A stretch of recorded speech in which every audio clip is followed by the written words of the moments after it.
ஒவ்வொரு மாதமும் 3 மில்லியனுக்கும் அதிகமான பார்வையாளர்களை சென்று சேரும் எங்களது 3 சேனலிலும் உங்கள் நிறுவனத்தை விளம்பரப்படுத்த வேண்டுமா? கீழே உள்ள எண்ணை தொடர்பு கொள்ளுங்கள். நேயர்களுக்கு வணக்கம். 2026 சட்டமன்ற தேர்தல் களம் சூடு பிடிச்சிருக்கு.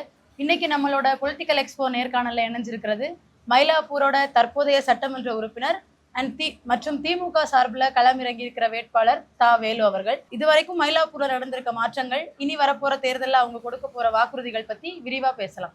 வணக்கம் சார். 2021 மக்கள் உங்க மேல ஒரு பெரிய நம்பிக்கை வச்சு உங்களை தேர்ந்தெடுத்திருக்காங்க. இந்த 5 வருஷத்துல அந்த நம்பிக்கையை எப்படி சக்சஸ் ஸ்டோரியா மாத்திருக்கீங்க? நிச்சயமா நான் 2021 எனக்கு ஒரு வாய்ப்பு கிடைச்ச உடனே மக்களிடத்துல நேரடியாக ஒவ்வொரு வீடாக சென்று சில உறுதிமொழிகளை கொடுத்தேன். அந்த உறுதிமொழியை நான் நிறைவேற்றிருக்கேன். முதல்ல ரொம்ப பாழடைஞ்ச வீடுகளை இடித்து விட்டு கட்டுவதென்ற உறுதிமொழி அது தொடங்கப்பட்டு ஒரு 6000 வீட்டுக்கு வேண்டிய வேலைப்பாடுகள் நடைபெற்று கொண்டு இருக்கிறது. அதில் ஒரு 3500 வீடுக்கு மேலே நம்ம கொடுத்துட்டோம். இன்னொன்று சொன்ன 10 ஆண்டுகளில் 10,000 வீடு இந்த மயிலாப்பூரில் கட்டி தருவேன்ற என்னோட இலக்கு அப்படின்னு சொல்லி தான் நம்ம வாக்கு கேட்டோம். அதில் 50% முடிச்சிட்டோம். இன்னொரு 50% இருக்குது. அது இந்த 5 ஆண்டுகளிலே அதை பண்ணிடுவோம். அதே போல் உடற்பயிற்சி கூடங்கள், விளையாட்டு திடல்கள், அந்த சலவை தொழிலாளிகளுக்கு கூடம், அவங்களுக்கு வசதியாக அந்த தொழிலை பண்ணக்கூடிய அந்த ஏற்பாடு, பில்டிங் கட்டிடம், பள்ளி கட்டிடம், அங்கன்வாடி மையங்கள், இதெல்லாம் பண்ணியிருக்கோம். அது இல்லாமல் நம்ம சட்டமன்ற அலுவலகம் மக்களுக்காகவே எப்பொழுதுமே செயல்பட்டு கொண்டு இருக்கிறது. எப்போ வேணாலும் அடிப்படை பிரச்சனைகள் ஏதாவதுன்னா நம்ம உடனே தீர்க்கிறோம். கோயில் எடுத்திங்கன்னா ஒரு 34 கோயிலுக்கு நாங்கள் குடமுழுக்கு பண்ணி இந்த மயிலாப்பூரில் ஒரு நல்ல ஒரு ஆன்மீக பக்தர்களுக்கு ஒரு வசதி வாய்ப்பினை ஏற்படுத்தி கொடுத்துருக்குறோம்.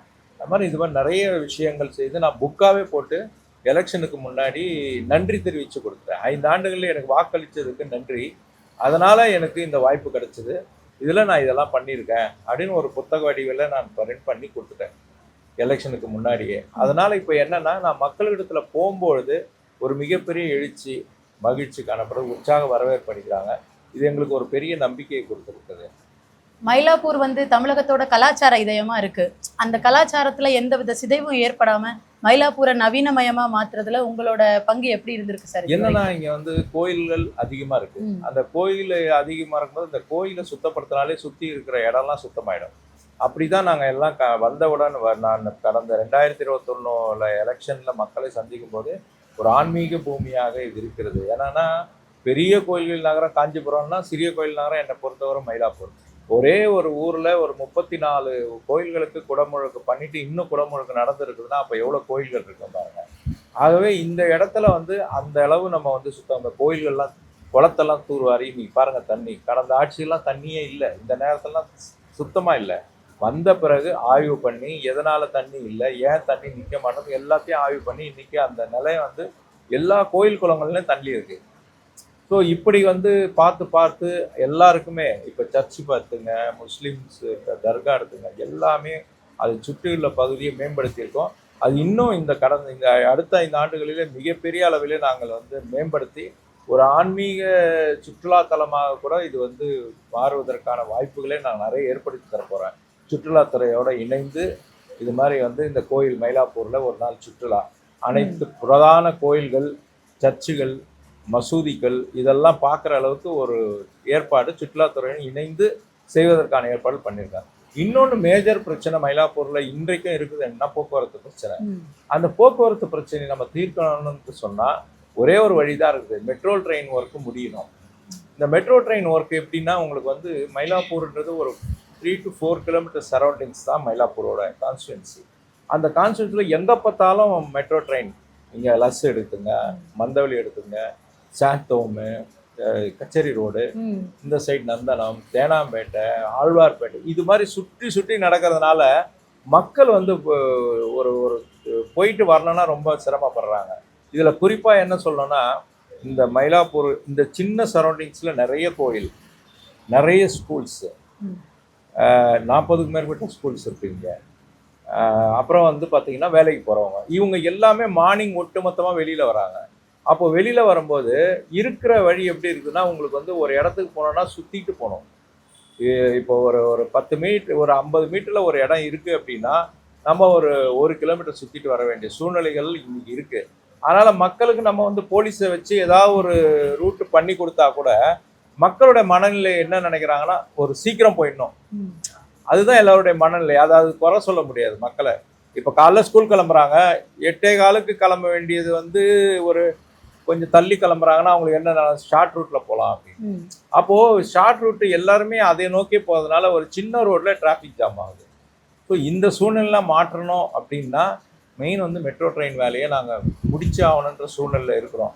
கண்டிப்பாக கடந்த இதில் வந்து ஆட்சியில் வந்து பிஜேபி பண்ண ஒரு பெரிய தவறு நிதி தரேன்னு சொல்லிட்டு ஏமாத்திட்டாங்க. ஸோ அதனால் கொஞ்சம் டிலே ஆச்சு. ஆனால் அதையும் வந்து மாண்புமிகு முதல்வர் வந்து சரி பண்ணிட்டார். எப்படி பண்ணார்னா நாங்களே பார்த்துக்குறோம் அப்படின்ட்டார். இப்போ அதனால் ஸ்பீடாச்சு. இப்போ அடுத்த கட்டத்தில் வந்து இந்த 5 ஆண்டுகளில் அதெல்லாம் முடிச்சுட்டு இந்த சுற்றி இருக்கிற இதில் போக்குவரத்து நெரிசல், அதே போல் பார்க்கிங் பிரச்சனை, இதெல்லாம் ஒரு பெரிய சவாலான வேலை. நிச்சயமாக அதில் ஃபோக்கஸ்டாக இருப்போம் இந்த ஒரு பிரச்சனை. மயிலாப்பூர் வந்து 2 தரப்பான மக்கள் வாழ்ந்துட்டு இருக்க இடம். ஒரு பக்கம் பங்களாக்கள் இருக்கிற இடமா இருக்கு, இன்னொரு பக்கம் லூப் ரோடு, அப்புறம் அந்த பக்கிங்காம் கால்வாய் ஓரமா வாழ்ற மக்கள். இந்த 2 தரப்பு மக்களோட தேவைகளுமே வேற வேற.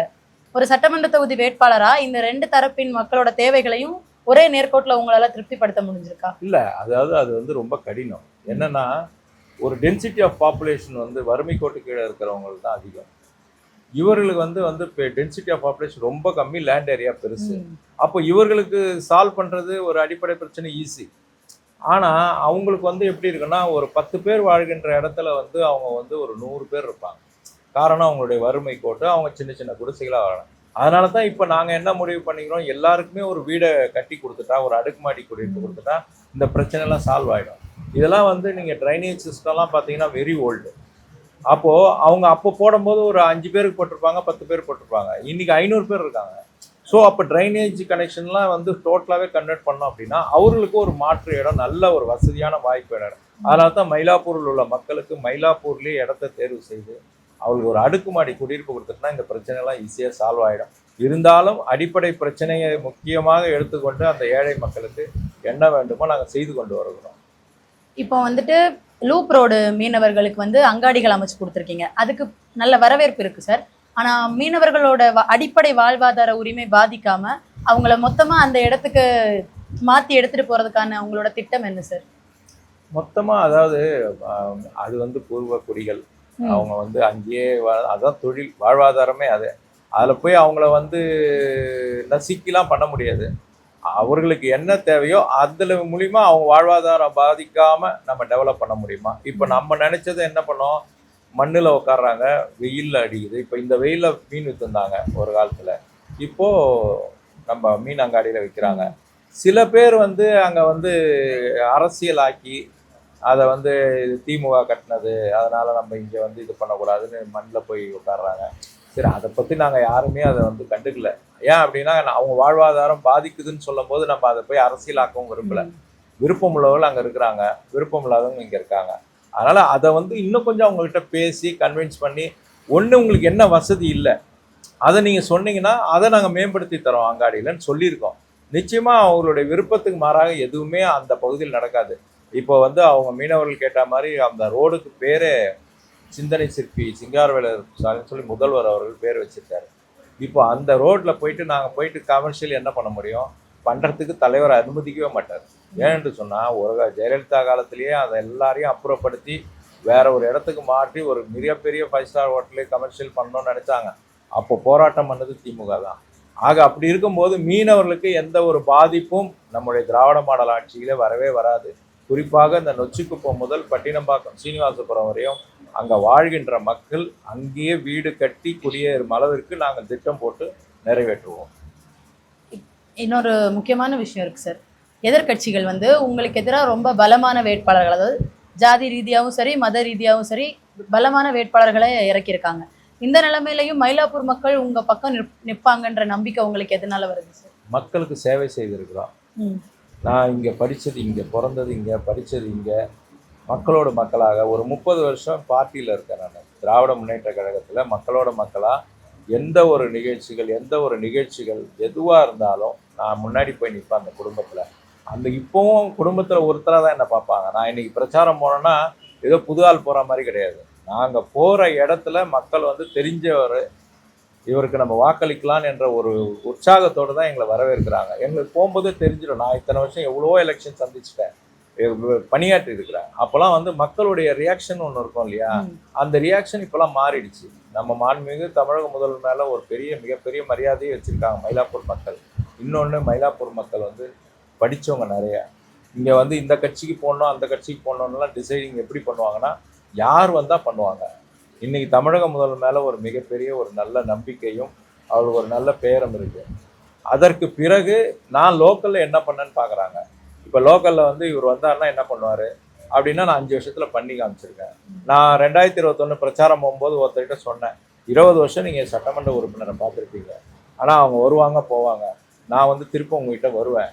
அப்படி வரும்பொழுது இந்த 5 வருஷத்தில் நான் என்ன பண்ணேன் அப்படின்னு சொல்லிட்டு தான் அவங்கக்கிட்ட வாக்கு கேட்பேன்னு சொல்லிட்டு ஒரு புத்தகமே அடித்து கையில் கொடுத்துட்டேன் நான். அப்போது அவங்களுக்கு வந்து சரி, ஏதோ ஒன்றுமே செய்யலைன்னு நினச்சவங்க கூட புத்தகம் பார்த்தா, ஓ இவ்வளோ செஞ்சுருக்காரா அப்படின்ற மாதிரி ஒரு நம்பிக்கை வருது. இப்போ பார்த்தீங்கன்னா இந்த புக்கு தான் கொடுத்தேன், நான் நன்றி சொல்லி கொடுத்தேன். நான் வந்து வாக்கு போடுங்கன்னு கேட்கல. ஏன்னா நான் திரும்ப எனக்கு வந்து இங்கே வந்து நிற்பேனான்னு எனக்கு தெரியாது. ஆனாலும் எனக்கு 5 வருஷத்துக்கு அந்த வாய்ப்பு அளித்ததுக்காக நான் என்ன உங்களுக்காக பண்ணேன், அதுக்கு நன்றி. கிட்டத்தட்ட நான் வந்து ஒரு 5 வருடத்தில் 2000 நிகழ்ச்சிகள், மயிலாப்பூரில் உள்ள குடும்ப நிகழ்ச்சிகள், கட்சி நிகழ்ச்சிகள், இதெல்லாம் நான் பங்கெடுத்திருக்கேன். அப்போது ஒவ்வொரு இடத்துலையும் நம்ம வந்து மக்களை சந்திக்கிறோம்.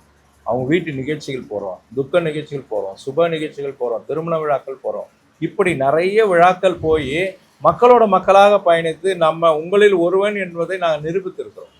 அதனால் எனக்கு ஒரு மிகப்பெரிய எதிர்கட்சி இருக்கிறவங்க யாருமே, நீங்கள் எந்த கேண்டிடேட் எடுத்தாலும் மயிலாப்பூரை பற்றி சுத்தமாக தெரியாத ஆளுங்க தான் நிற்கிறாங்களே தவிர, மயிலாப்பூர் பகுதி மக்களையும் சரி, மயிலாப்பூருடைய அந்த ஜாகிரபிகளும் சரி, ஒன்றுமே தெரியாது. நான் அடிப்படையிலிருந்து ஒவ்வொரு விஷயமும் தெளிவாக என்னால் பேச முடியும், சொல்ல முடியும். அவர்களுக்கு என்ன தேவைன்னு என்னால் உணர முடியும். மறுபடியும் இந்த சட்டமன்ற தேர்தலில் வெற்றி பெற்று இந்த சட்டமன்ற உறுப்பினராக இந்த தொகுதிக்கு வந்தால் நீங்கள் பண்ணுற முதல் விஷயம் என்னவா இருக்கும் இந்த தொகுதி மக்களுக்கு? முதல் விஷயம் வீடு கட்டி இருக்குது. ஏன்னா குறுகிய காலம், ஒரு சட்டமன்ற உறுப்பினருக்கு 5 ஆண்டுகள்ன்றது ரொம்ப குறுகிய காலம். ஏன் அப்படின்னா, நம்ம செய்கிற பணி மிகப்பெரிய மாற்றங்களை ஏற்படுத்தக்கூட பணி. இப்போ ஒரு 5000 வீடு கட்டணும்னா சாதாரணம் கிடையாது. அங்கே ஏற்கனவே அங்கே குடியிருப்பான், பாடடைஞ்ச வீட்டில் இருப்பான். ஆனால் அவன் வெளியில் போனாங்கன்னு அப்படின்னா அவங்களுக்கு ஒரு மிகப்பெரிய செலவு இருக்குது. அப்போது அவர்களை அகற்றணும்னா அவங்கக்கிட்ட பேசி அவங்கள கன்வின்ஸ் பண்ணி, நீங்கள் கொஞ்சம் வெளியில் இருங்க, நாங்கள் கட்டித்தரோம் அப்படின்னும் போது ரொம்ப சென்சிட்டிவான விஷயம். நான் கடந்த முறை வாக்கு கேட்கும்போது ரொம்ப ஈஸியாக நினச்சிட்டேன்.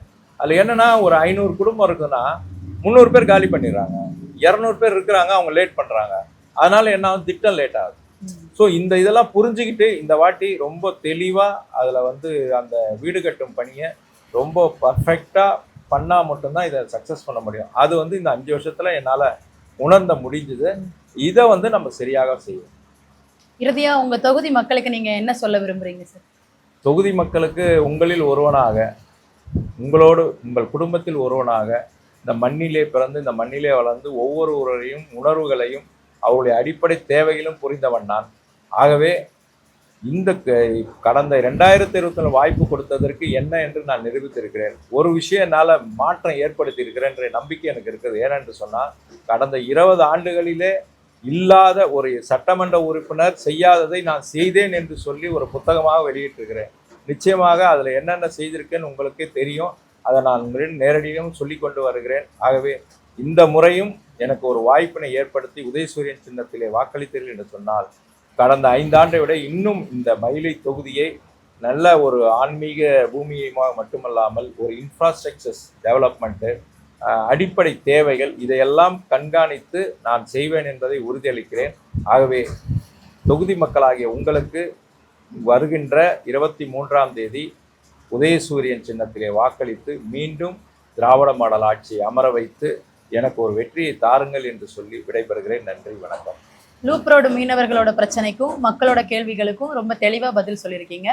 நன்றி சார். நன்றி.